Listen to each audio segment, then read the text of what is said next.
Hello, and thank you for choosing this heartfelt, modest historical romance by C.E. Mallery. Before we get started, don't forget to hit that subscribe button. Your support is appreciated and helps us continue bringing you more captivating tales, completely free. In each story are bits and pieces of true accounts of my personal life. So grab a pillow and make yourself at home and let your imagination transport you to a world of love, courage, and adventure in a time long past. Enjoy the story. They had come from Ireland with little more than hope and a shoemaker's tools, fleeing hunger and heartbreak in search of a new beginning. The town was foreign, its voices strange, but Brigid's chin was lifted, her gaze steady. She carried her father's dreams and her mother's prayers, and something more, a fierce determination to carve out a place for themselves in a world that seemed to have no room for strangers. As the cart rattled to a stop before a narrow shopfront, Brigid took her father's hand. The future was uncertain, but she could feel the pulse of possibility in the air, as if the very stones beneath her feet were whispering, "Here, you may begin again." This is the story of the shoemaker's daughter, of hardship and hope, of secrets and second chances, and of the love that can mend even the deepest wounds. Welcome to the Shoemaker's Daughter. Copyright C.E. Mallery. Chapter 1. Arrival in Stafford. The salt spray clung to my eyelashes, blurring the gray horizon as the ferry chugged closer to the English shore. I gripped my mother's hand, her knuckles bone-white beneath her worn shawl. Ireland, our Ireland, was shrinking behind us, a smudge of green against a weeping sky. Ahead lay England, a land of whispers and rumors, of hope and dread. "Hold tight, Brigid," Ma whispered, her voice raspy from the sea air and weeks of worry. "We're almost there." I was 17, barely a woman, but the famine had aged us all. My younger brother Liam coughed beside me, his thin frame shivering despite the threadbare coat he wore. Da stood at the bow, his shoulders squared, his gaze fixed on the approaching coastline. He was a shoemaker, a craftsman, and he carried the weight of our family's future on his broad back. Stafford. The name tasted foreign on my tongue, a place we knew only from letters sent by distant cousins who had braved this journey before us. They spoke of work, of food, of a life away from the gnawing hunger that had become our constant companion in County Clare. But they also spoke of prejudice, of suspicion, of being outsiders in a land that wasn't ours. As we disembarked, the air was thick with the smells of coal smoke and damp earth. The docks were a chaotic swirl of people, carts, and shouting men. I clung to my family, feeling small and lost in the throng. English voices buzzed around us, a language I understood but struggled to decipher in the rapid-fire cadence of the city. Da led us through the crowded streets, his hand firm on my shoulder. The buildings were tall and imposing, made of dark brick that seemed to press down on us. I saw faces peering from windows, faces that stared with a mixture of curiosity and disdain. We were different, our clothes worn and patched, our accents thick and unfamiliar. We found ourselves in a narrow alleyway, lined with tenements that seemed to lean in on each other. This was where our cousins had found us a room, a single, cramped space that would be our home for who knew how long. The room was bare, with a dirt floor and a single window that offered a sliver of light. Ma set down our meager belongings, her face etched with exhaustion. Liam collapsed onto a straw-filled mattress in the corner, his coughing growing more violent. "It's not much, I know," Da said, his voice heavy with apology. "But it's a start. I'll find work, Brigid. I promise you, we'll make a life here." His words were meant to reassure, but I saw the doubt in his eyes. He was a proud man, a skilled artisan, but he was also an immigrant in a foreign land, competing for scraps with those who already called it home. That evening, Da went out to search for work, leaving Ma to tend to Liam. I sat by the window, watching the shadows lengthen in the alleyway. A group of children played in the street, their laughter echoing off the brick walls. They stopped when they saw me, their eyes narrowing with suspicion. "Irish scum!" one of them shouted, and the others joined in, pelting me with small stones. I flinched, tears stinging my eyes. This was it, then. This was the welcome we could expect in Stafford. Later, Da returned, his face grim. He had spoken to several shoemakers, but none had offered him work. "They say they have enough hands already," he said, his voice tight with frustration. "But I saw the way they looked at me, Brigid. It wasn't about the work." Ma laid a hand on his arm. "Don't lose heart, Seamus. We'll find a way." But I saw the fear in her eyes, the same fear that gnawed at my own heart. We had left Ireland to escape starvation, but had we simply traded one kind of hunger for another? As darkness fell, I lay awake beside Liam, listening to his ragged breathing. The sounds of the city filtered through the thin walls, the rumble of carts, the shouts of drunks, the distant chime of church bells. It was a world away from the quiet fields of County Clare, from the familiar rhythm of our old life. I closed my eyes, trying to conjure the scent of peat smoke and the sound of my grandmother's laughter, but all I could see was the gray horizon, the hostile faces, and the bleak reality of our new beginning.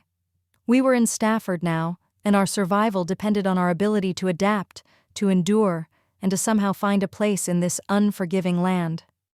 Chapter 2. The Shoemaker's Shop. The morning after our arrival, Da rose before the sun, his boots already laced and filled with determination. I watched him from the mattress, the faint light from the window tracing the lines of worry on his face.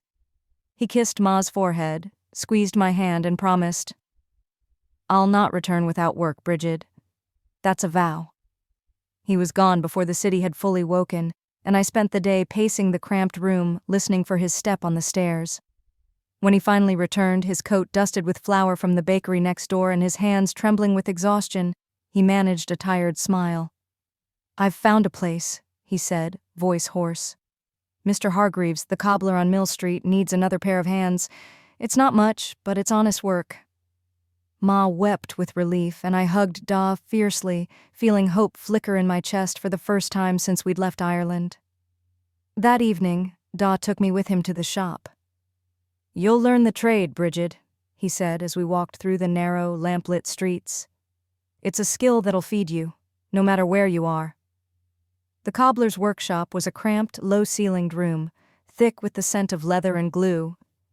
Rows of shoes lined the walls, some polished to a shine, others battered and waiting for repair. 3 men worked at benches, their heads bent over their tasks.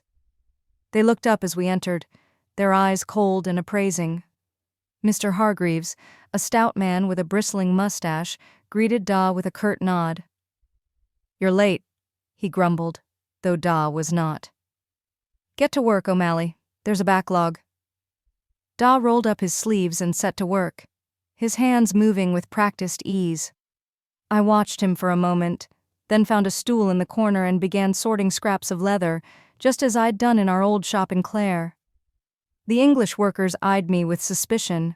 One, a lanky youth with red hair, muttered to another, "Bringing his whelp to work now, is he? Next, he'll have the whole brood in here." I pretended not to hear, but my cheeks burned. Da caught my eye and gave me a small, reassuring nod. Hours passed in the steady rhythm of hammering, stitching, and the soft scrape of leather. I lost myself in the work, the familiar motions soothing my nerves. When the last customer left and the other workers packed up, Da and I remained, tidying the benches and sweeping the floor. It was then the bell above the door jingled and a man stepped inside. He was tall, dressed in a dark coat of fine wool, his hair slicked back and his eyes sharp as a hawk's. He carried himself with the easy confidence of someone used to being obeyed. "Good evening," he said, his voice smooth and cultured. "I hope I'm not too late." Mr. Hargreaves, already halfway out the door, paused. "We're closing, sir." The man smiled, but it didn't reach his eyes. "I won't keep you long.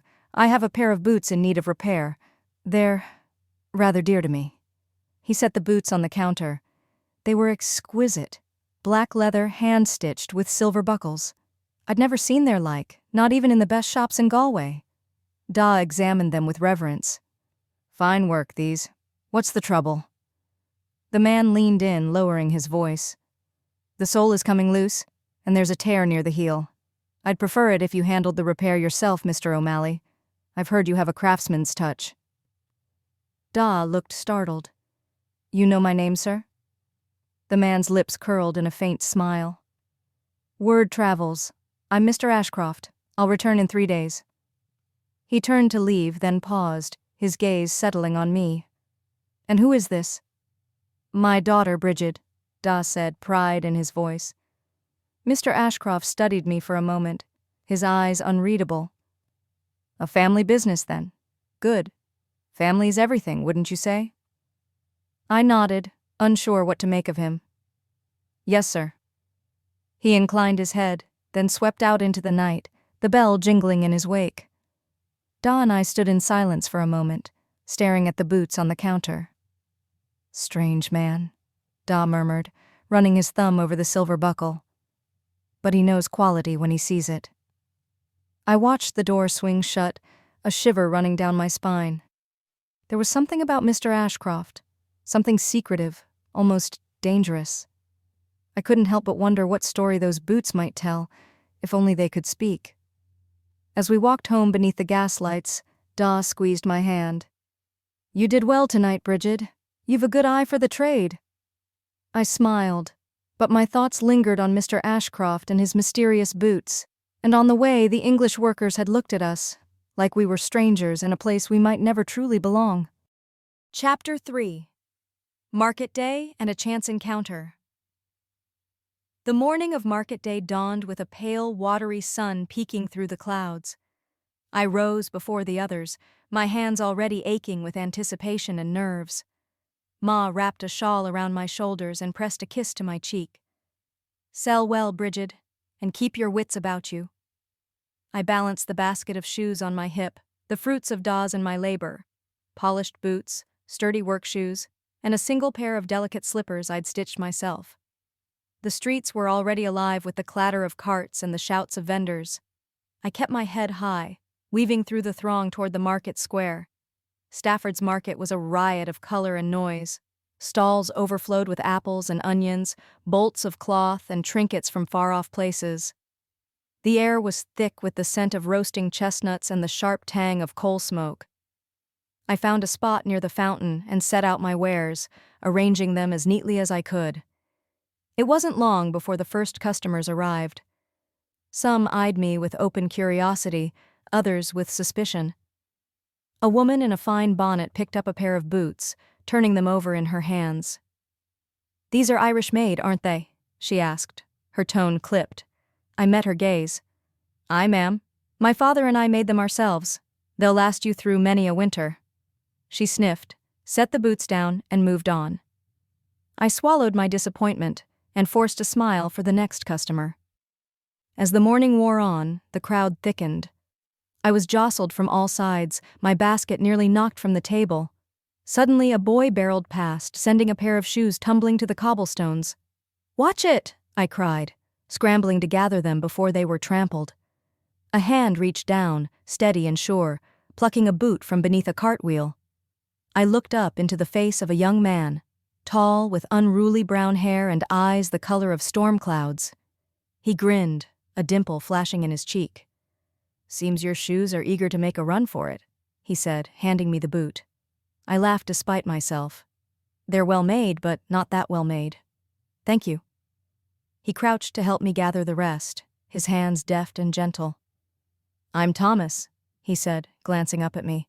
"Thomas Evans, and you're—" "Brigid O'Malley." I hesitated, then added, "My family's new to Stafford." He nodded, his expression softening. "I thought I hadn't seen you before. You've got a good spot here, but you'll need sharp elbows. The market's a wild place." I smiled, feeling a warmth in my cheeks that had nothing to do with the sun. "I'll keep that in mind." As we finished gathering the shoes, a commotion broke out near the bread stall. A woman shrieked, "My purse! Someone's taken my purse!" The crowd surged, and I caught snatches of angry voices. "It's those Irish, I'll wager," a man muttered nearby, loud enough for me to hear. "They come here with nothing and take what isn't theirs." My jaw tightened.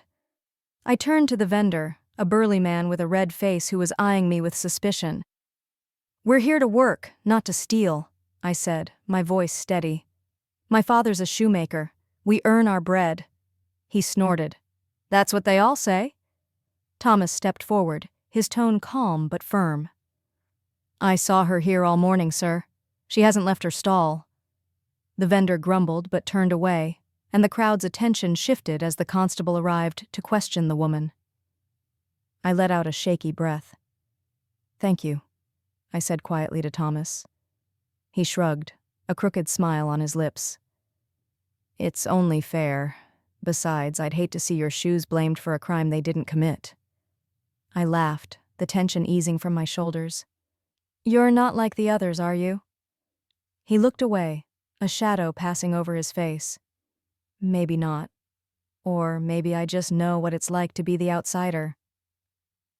We stood in companionable silence for a moment, the bustle of the market swirling around us.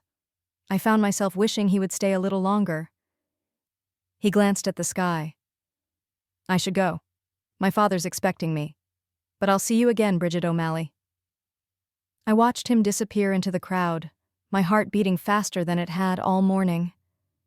I turned back to my stall, the weight of suspicion still heavy, but now balanced by the memory of Thomas's kindness, and the hope that, in this strange new place, I might have found a friend. Chapter 4. Shadows and Suspicions. I woke to the sound of Ma's sharp gasp and the scrape of her shoes across the floorboards.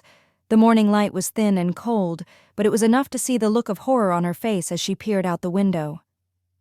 I hurried to her side, my heart thudding. Brigid, don't, she started, but I was already at the door, pulling it open. The alley outside our tenement was quiet, but the O'Malley workshop door was not as we'd left it. Across the wood, in thick black paint, someone had scrawled, Irish out. Beneath it, a crude drawing mocked our family name. My breath caught in my throat. I felt suddenly exposed, as if the whole town was watching and waiting for us to react. Da came up behind me, his jaw clenched. Inside, Brigid. Now. I obeyed, but my hands shook as I helped Ma scrub at the hateful words with a rag and a bucket of soapy water. The paint wouldn't come off, not really. It clung to the grain, a stain that would not be washed away. When Da left for the workshop, I followed, unable to let him face the day alone. The other workers barely looked at us as we entered, but I could feel their eyes on our backs. Mr. Hargreaves was waiting, arms folded, his face set in a scowl. Bit of trouble last night, O'Malley? He said, not bothering to hide his smirk. Da's voice was steady. We'll get it cleaned, sir. It won't happen again. Mr. Hargreaves grunted.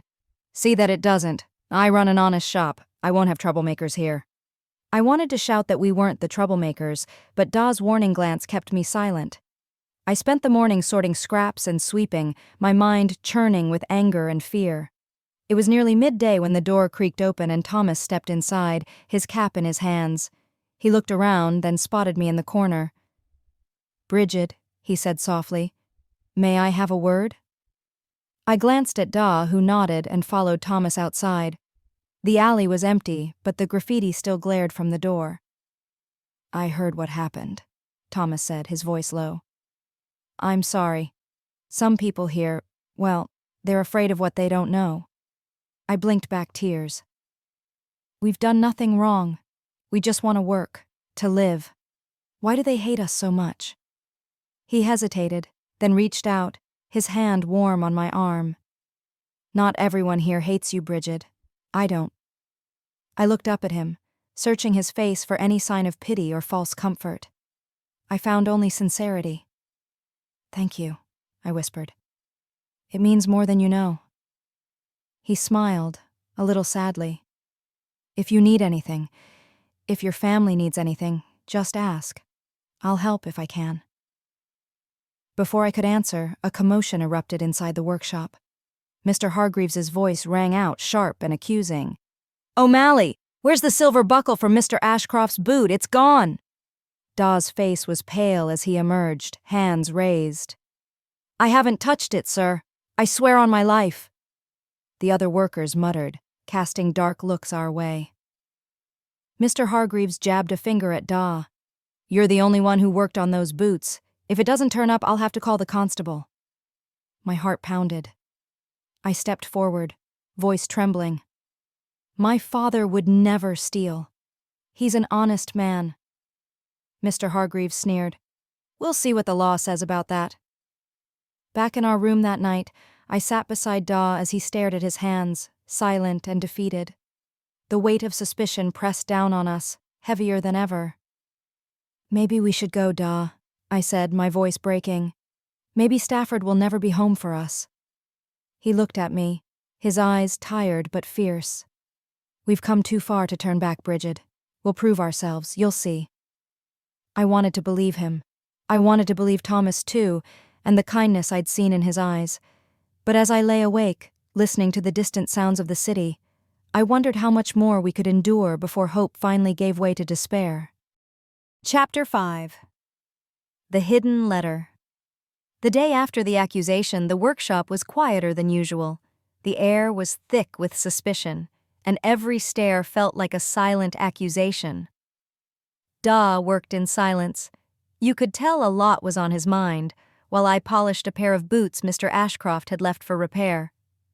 My hands moved automatically, but my mind was elsewhere, on all the hateful words still faintly visible on our door, on the missing silver buckle, on the way Thomas had looked at me with both hope and worry. As I turned the left boot over, my thumb caught on a rough edge inside of the lining. Curious, I peered even closer. The stitching was uneven, as if someone had hurried to close it. I hesitated, then reached for Daw's small knife and carefully loosened the seam.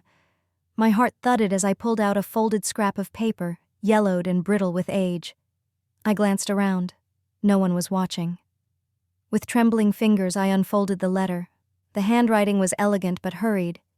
To my dearest son, if you are reading this, know that the truth of your birth is not what you have been told. The Ashcroft inheritance is rightfully yours, but there are those who would see it lost. Trust only those who have proven their loyalty. The key is hidden where the river bends, beneath the old willow. Signed, E.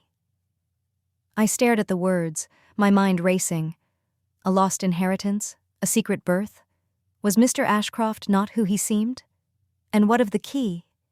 Was it real, or just the ramblings of a desperate parent? A wave of guilt washed over me. This was not my secret to know. I should tell Daw. Or perhaps Thomas. He would know what to do. But what if the letter brought more trouble to our door? What if it made things worse for Daw, already under suspicion? I tucked the letter into my apron, my thoughts a tangled knot. That evening, as the sun dipped behind the rooftops, I found Thomas waiting near the market square. He looked up as I approached, concern etched on his face. Brigid, are you all right? I heard about the accusation. I hesitated, then blurted, I found something, in Mr. Ashcroft's boot, a letter. It speaks of a lost inheritance, a secret. I don't know what to do. Thomas's eyes widened. Let me see it. I shook my head, clutching my apron. I'm not sure I should. It's not ours. What if it brings more trouble? What if someone thinks we stole it? He stepped closer, his voice urgent. Brigid, you have to trust me. If it's important, we can't keep it hidden. Secrets only fester in the dark. I bristled. Easy for you to say. You're not the one everyone's blaming. You're not the one whose family is barely hanging on here. He took a deep breath, reaching for my hand.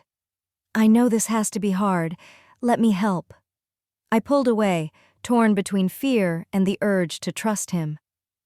I need time to think. That night I lay awake, the letter burning a hole in my thoughts. Was it right to keep it secret? Or would telling the truth only make things worse? I turned the questions over and over, sleep eluding me that night for sure. In the morning I reached for my apron, only to find the letter gone. Panic surged through me. I searched every pocket, every corner of our tiny room, but it was nowhere. I couldn't have lost it. Someone had taken it. But who? And what would they do with the secrets it held? My heart pounding out of my chest, I pressed my hands to my face, fighting back the tears. I had wanted to do the right thing, but now the choice was out of my hands. The secret was loose in the world, and I could only pray it would not destroy us all. Chapter 6. The Dance at St. Mary's. The bells of St. Mary's rang out across Stafford, their song bright and hopeful, as if the city itself had forgotten its troubles for one night. The church hall was strung with garlands of paper flowers, and the air was thick with the scent of baking and the hum of anticipation. I smoothed my borrowed dress, blue with a faded ribbon at the waist, and tried to quiet the flutter in my chest. Ma pressed my hand as we entered. "Enjoy yourself, Brigid. You deserve a bit of happiness." I smiled, but my mind was elsewhere. The letter's disappearance haunted me. I'd told no one, not even Da, and the secret pressed on me like a stone. Still, tonight was meant for music and laughter, and I was determined to let myself forget, if only for a little while. The hall was already crowded. Candles flickered in the windows, and the fiddler tuned his strings at the front. I spotted Thomas across the room, talking with a group of lads. He caught my eye and grinned, his cheeks flushed in the warm light. My heart skipped. He made his way to me, bowing with exaggerated formality. "Miss O'Malley, would you do me the honor of this dance?" I curtsied, laughter bubbling up. "I suppose I could spare a turn, Mr. Evans, but mind you, I've 2 left feet." He offered his arm, and I took it, letting him lead me onto the floor. The music began, a lively reel, and we spun among the other couples, skirts and boots flashing. At first I stumbled, but Thomas steadied me, his hand warm at my waist. "You're lighter than you look," he teased, eyes twinkling.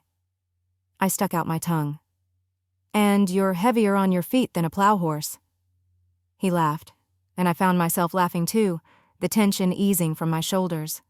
For a moment, the world shrank to the space between us, the music, the warmth of his hand in mine. As the reel ended, he pulled me close, his voice low. "You're a wonder, Brigid. I hope you know that." I blushed, looking down. "You're not so bad yourself, Thomas Evans." The next song was slower and we swayed together, the rest of the hall fading away. I felt his breath on my cheek, the gentle press of his fingers at my back. My heart hammered as he leaned in, his lips brushing mine, soft, uncertain, and then sure. My first kiss, and it felt like the world had turned upside down. We broke apart, both breathless, grinning like fools. "I've wanted to do that since the market," he whispered. I squeezed his hand. "I'm glad you did." The night spun on, a blur of music and laughter. I barely noticed the bustle around me, the shifting crowd. It wasn't until I reached for my apron pocket, out of habit, to check for the letter I'd hidden there just in case, that I realized it was empty. My heart lurched. I patted my dress, my shawl, every fold and seam. Nothing. The letter was gone. Panic rose in my throat. I turned to Thomas, my voice trembling. "Thomas, the letter, it's missing. Someone's taken it." He sobered instantly, his eyes searching mine. "Are you sure? Maybe it slipped out?" "No, I checked before we left. It was here. Someone must have—" My words tangled in my fear. He took my hands, steadying me. "We'll find it, Brigid, I promise. I won't let you face this alone." I nodded, fighting tears. Around us the dance went on, the music bright and careless. But for me, the night had changed.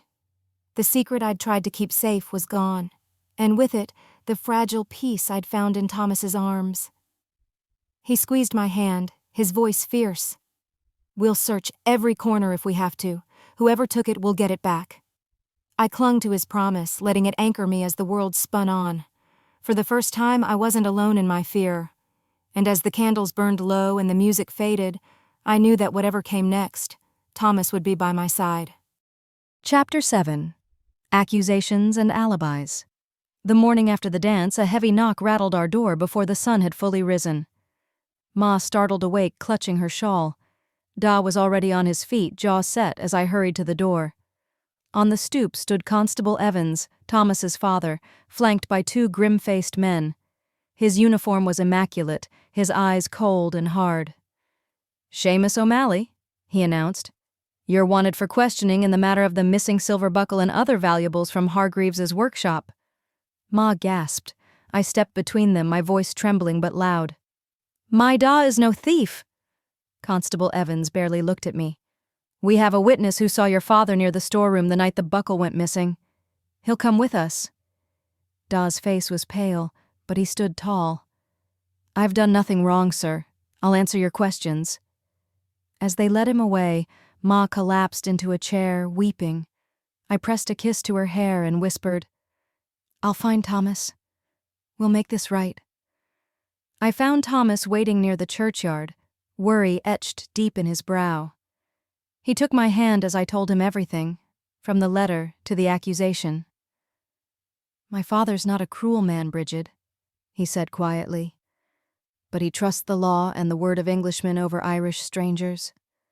We'll need proof. We slipped into the workshop after hours, the air thick with the scent of leather and suspicion. I searched the shelves and benches, desperate for anything that might clear Da's name. Thomas checked the ledgers, his brow furrowed. Look here, he whispered, pointing to a page. Mr. Fenwick signed out a pair of boots for special repair the same night the buckle went missing, but he never brings his own boots. He's always in those old brown ones. I frowned. And he was at the dance last night, wasn't he? Near the coat rack where I left my shawl? And the letter? Thomas nodded. He's Ashcroft's rival.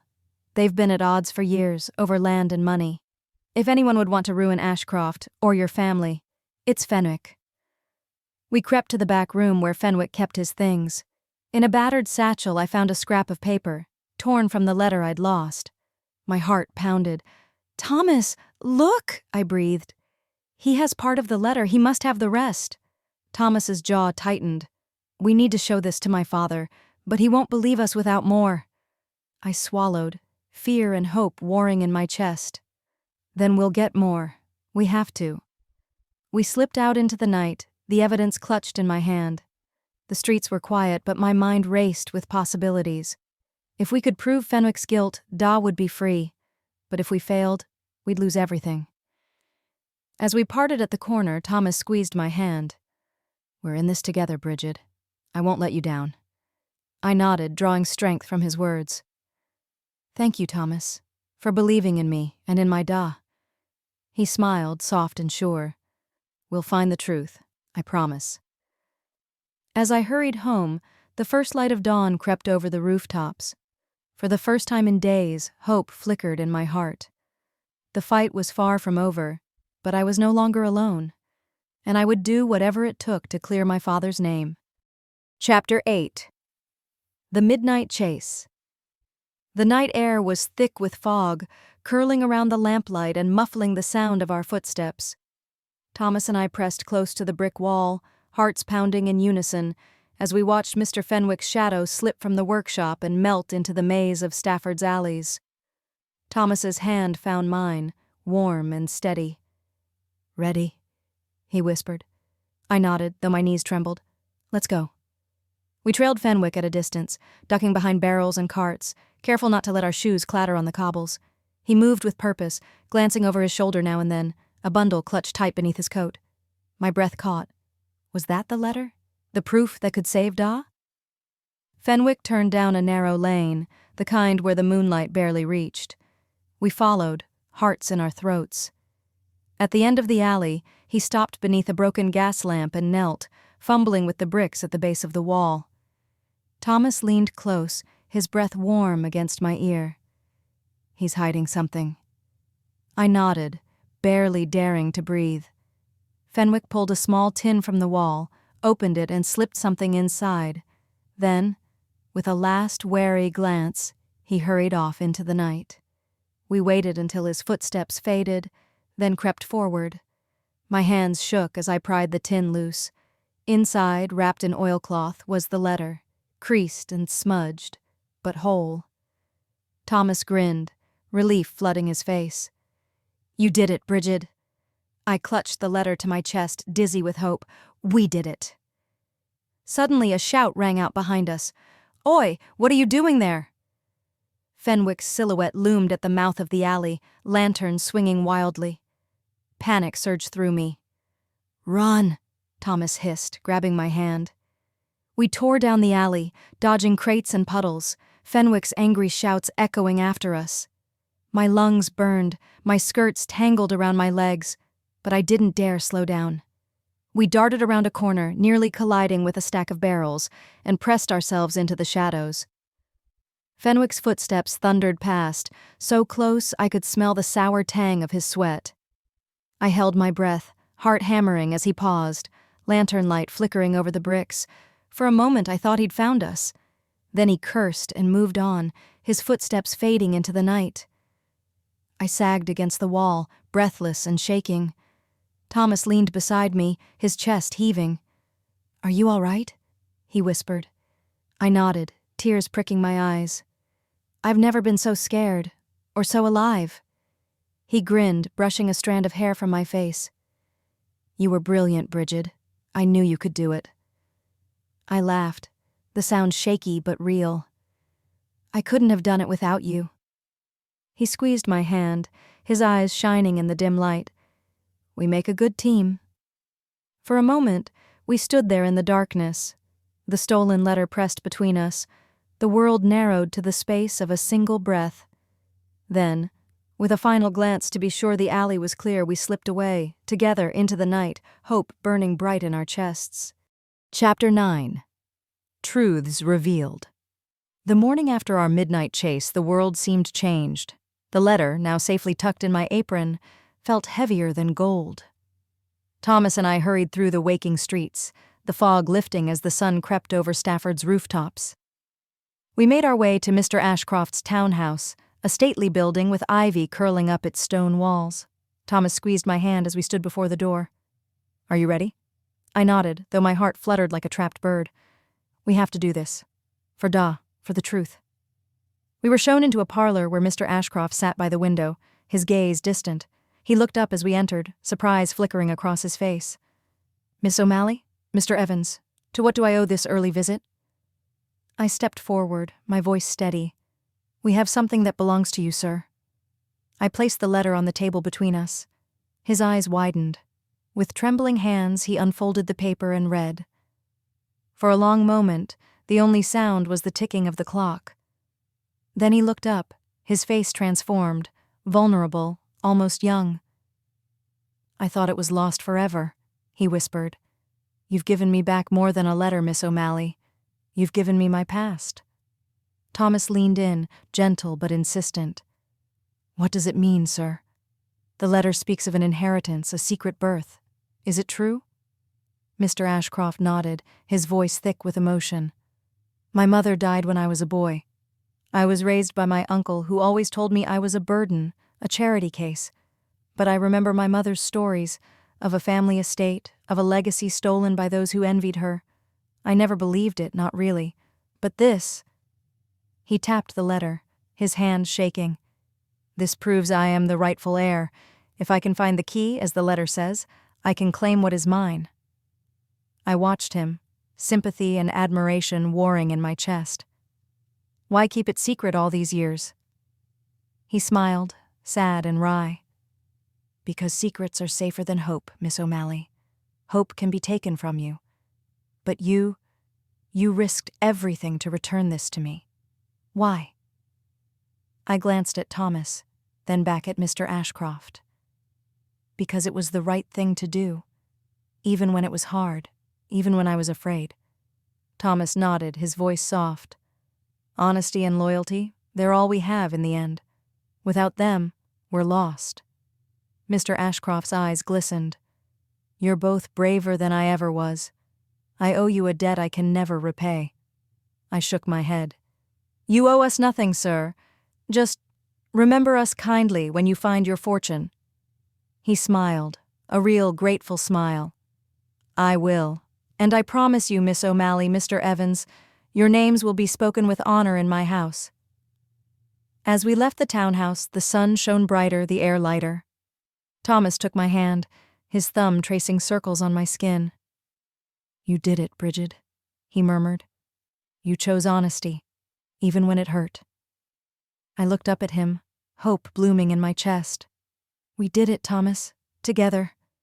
And as we walked back through the bustling streets, I knew that whatever hardships lay ahead, we would face them side by side, bound by truth, by loyalty, and by a love that was growing stronger with every step. Chapter 10. The Fire.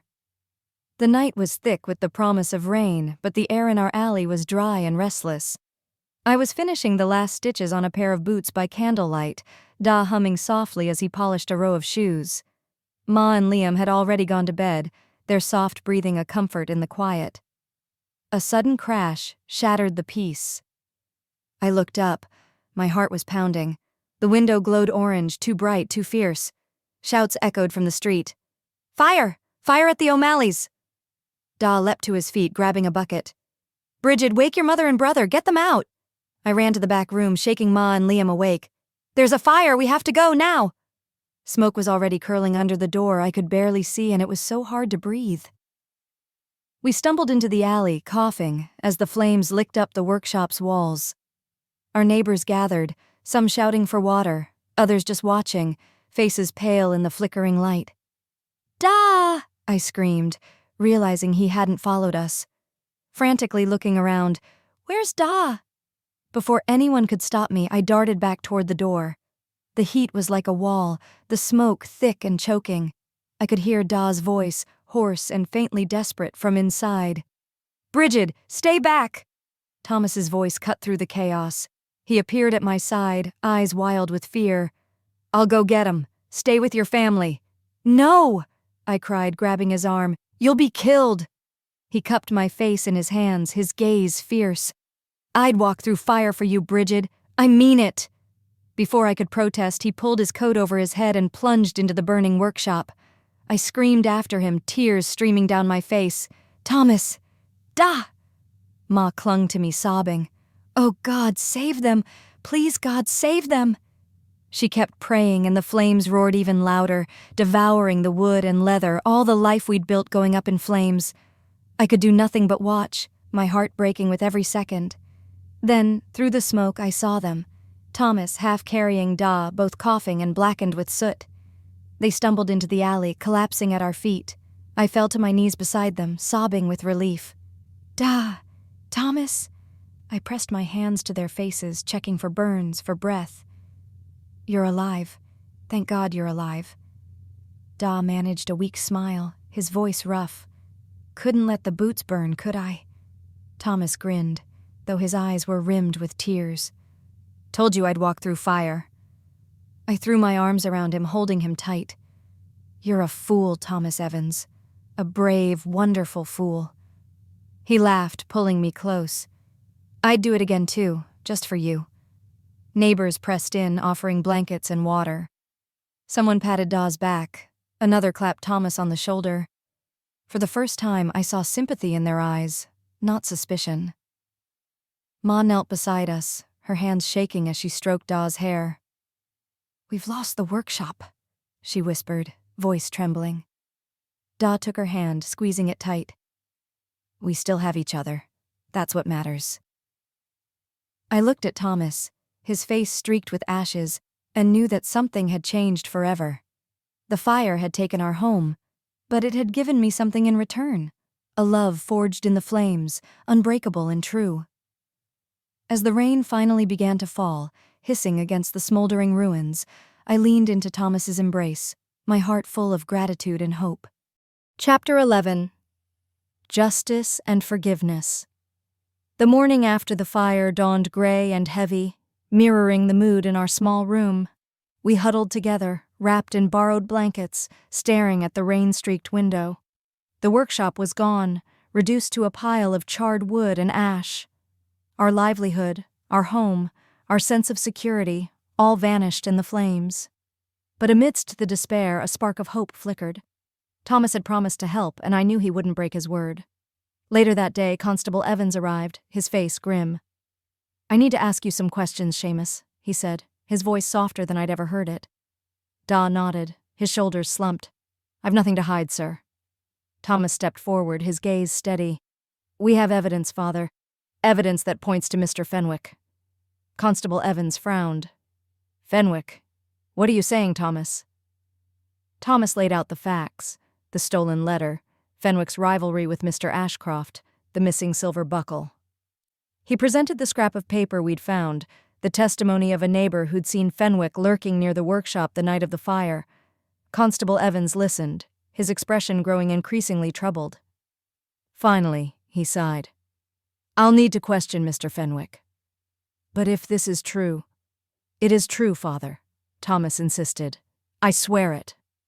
That afternoon, the news spread like wildfire through Stafford. Mr. Fenwick had been arrested, and evidence had been found in his possession linking him to the thefts and the arson. The town buzzed with gossip and speculation. Later that evening, Mr. Ashcroft arrived at our door, his face grave. I heard what happened, he said, his voice filled with concern. I'm so sorry, O'Malley. Daw shook his head. We'll manage, sir. We always do. Mr. Ashcroft hesitated, then spoke, his voice firm. I owe you more than I can ever repay. You saved my inheritance, and now I want to offer you a partnership. I'll provide the funds, you provide the skill. We'll build a new workshop, bigger and better than before. What do you say? Daw stared at him, speechless. Ma gasped, tears welling in her eyes. I reached for Daw's hand, squeezing it tight. I don't know what to say, sir, Daw stammered. It's too much. Mr. Ashcroft smiled, a genuine, heartfelt smile. It's not charity, O'Malley, it's an investment. You're a talented craftsman, and I trust you. Besides, he added, glancing at me, I have a feeling your daughter has a good head for business. I blushed, but my heart soared. A partnership? A new beginning?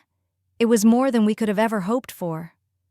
Daw looked at Ma, then at me, his eyes filled with gratitude and hope. We accept, Mr. Ashcroft, he said, his voice thick with emotion. We accept with all our hearts. As Mr. Ashcroft left, a group of neighbors approached, their faces hesitant. Mrs. Pritchard, the woman who had warned us to keep to our own kind upon our arrival, stepped forward. Seamus, Brigid, she said, her voice low. We're sorry. About the fire, about everything. We were wrong to judge you. You're good people. Others echoed her words, offering apologies and offers of help. I looked at Daw, his face softening with forgiveness. Thank you, he said, his voice gentle. We all make mistakes. What matters is that we learn from them. As the days passed, the town began to heal. The new workshop was built, brick by brick, with the help of neighbors who had once shunned us. Mr. Ashcroft proved to be a generous and fair partner, and Daw's skill as a shoemaker was soon recognized throughout Stafford. The fire had taken much from us, but it had also revealed the best in people, the capacity for forgiveness, for compassion, for change. And as I looked at Daw, his face lined but hopeful, I knew that we had finally found a place in this town, a place where we belonged. Chapter 12. New Beginnings. Spring arrived in Stafford with a riot of blossoms and birdsong, as if the town itself was eager to shake off the shadows of the past. The new workshop stood proud on Mill Street, its windows gleaming, the sign above the door painted with both the O'Malley and Ashcroft names. Inside, the air was rich with the scent of fresh leather and hope. But it was not the workshop that filled my heart with joy that morning. It was the way Thomas looked at me as we stood before our families and friends, hands entwined, ready to begin a new chapter together. The church was filled with laughter and music, a blend of Irish fiddles and English hymns. Ma had sewn my dress from a bolt of blue linen gifted by Mrs. Pritchard, and I wore a sprig of shamrock in my hair. Thomas's mother pinned a white rose to his lapel, her eyes shining with pride. Father O'Shea, who had welcomed us when we first arrived, smiled as he began the ceremony. Today we celebrate not just a union of two hearts, but of two families, two traditions, and the promise of a future built together. Thomas squeezed my hand, his voice low and teasing. Are you ready for a lifetime of my terrible dancing, Brigid O'Malley? I laughed, my nerves melting away. Only if you're ready for a lifetime of my singing off key. He grinned, and I saw in his eyes all the love and loyalty that had carried us through fire and fear. When it was time for our vows, I turned to him, my heart full. You are my home, Thomas, wherever we are. Through hardship and joy, through every storm and every sunrise, I choose you. I will love you fiercely, honestly, and always. Thomas's eyes glistened. And I choose you, Brigid. You are my courage, my laughter, my heart. I promise to stand by you, to fight for you, and to build a life worthy of your love." The church erupted in applause as we kissed, sealing our promises with laughter and tears. Afterward, the celebration spilled into the street. Tables groaned with food, Irish soda bread and English roast, Ma's apple tarts and Mrs. Evans's plum pudding. Neighbors danced reels and waltzes, their differences forgotten in the swirl of music and joy. Da found us as the sun began to set, his face alight with pride. He took my hands in his, then Thomas's, his voice thick with emotion. "May your love be as strong as the shoes we make, built to last a lifetime and to carry you wherever you wish to go." I hugged him tight, feeling the strength of his blessing settle around us like a warm cloak. As the stars blinked awake above Stafford, I slipped away with Thomas to the quiet of the workshop. We stood together in the doorway, watching the lanterns flicker in the night. "Do you ever miss Ireland?" Thomas asked softly. I thought of the green hills, the laughter of my childhood, the ache of leaving. Then I looked at him, at the life we had built from ashes and hope. "I miss it," I said. "But I don't long for it. My heart is here now. With you, with my family, with all we've made together." He kissed my forehead, and I knew it was true. We had found our place, not just in Stafford, but in each other. As laughter and music drifted on the night air, I whispered a silent prayer of thanks for new beginnings, for old wounds healed, and for the love that had carried us home. Chapter 13. The Last Letter. The news swept through Stafford like a bitter wind. Mr. Ashcroft was dead. It was sudden, they said, a quiet passing in his sleep, the doctor's face grave as he left the mansion gates. The town was in an uproar. Some whispered of his fortune, others of his secrets, but all agreed that a good man had gone. For us, it was as if the world had tilted. Mr. Ashcroft had become more than a benefactor. He was a friend, a bridge between our family and this new land. When Da came home, his face pale and drawn, he carried a pair of fine black shoes in his hands. "He brought these just last week," Da said, voice trembling. "Asked if I'd mend the heels so he could wear them to church. Now it'll be for his funeral." Ma pressed a hand to her mouth, tears brimming in her eyes. "He was so kind to us, Seamus, so kind." I took the shoes from Da, running my fingers over the soft leather. As I turned one over, something caught my eye, a seam, just slightly uneven. My heart skipped. I remembered the first letter, hidden in a boot, and a strange sense of déjà vu washed over me. "Da, hand me your knife," I whispered. He watched as I carefully opened the heel. Inside, folded tight, was a letter addressed in Mr. Ashcroft's elegant hand. "To Brigid O'Malley, if you are reading this, then I am gone. I have known for some time that my days were numbered, though I tried to keep it from you all. I never had children of my own, but you and Thomas have been as close to family as I could ever hope for. Your honesty, your courage, and your kindness have restored my faith in the world. I leave to you and Thomas my home, the Ashcroft mansion outside of town, along with all my earnings and investments. I trust you to use them wisely, to build a life filled with the love and integrity you have shown me. Remember, Brigid, the world is often cruel, but honesty and goodness will always find their reward in this life or the next. With all my heart, Edward Ashcroft." I read the letter aloud, my voice shaking. When I finished, the room was silent except for Ma's quiet sobs and Da's trembling breath.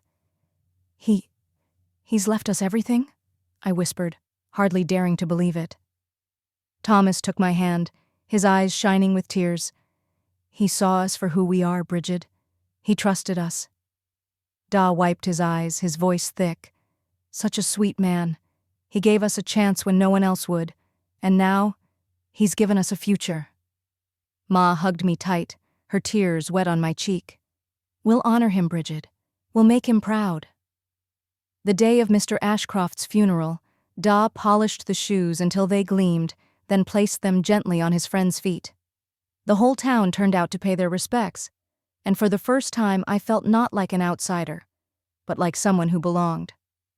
As we stood by the grave, The sun breaking through the clouds, I thought of all we had endured. The hunger, the suspicion, the fire, the fear. And I thought of the kindness that had changed our lives, the honesty that had guided us, and the love that had grown in the most unlikely of places. I squeezed Thomas's hand, my heart full. "We'll do right by him," I whispered. "We'll do right by everyone." He smiled, his voice gentle. "We already have, Brigid. We already have." And as we walked home, our home now, I knew the truth of it, that the Lord works in ways we cannot always see, but if we hold fast to honesty and love, He will lead us where we are meant to be. The tables had turned for our family, but the greatest gift was not the mansion or the money. It was the lesson Mr. Ashcroft had left us, to be honest in all things, and to trust that goodness, in the end, will always find its way home. Thank you so much for joining us today. If you enjoyed this story, don't forget to like the video and subscribe to the channel so you never miss out on more captivating tales. Until next time, take care, stay safe, and God bless. See you in the next video.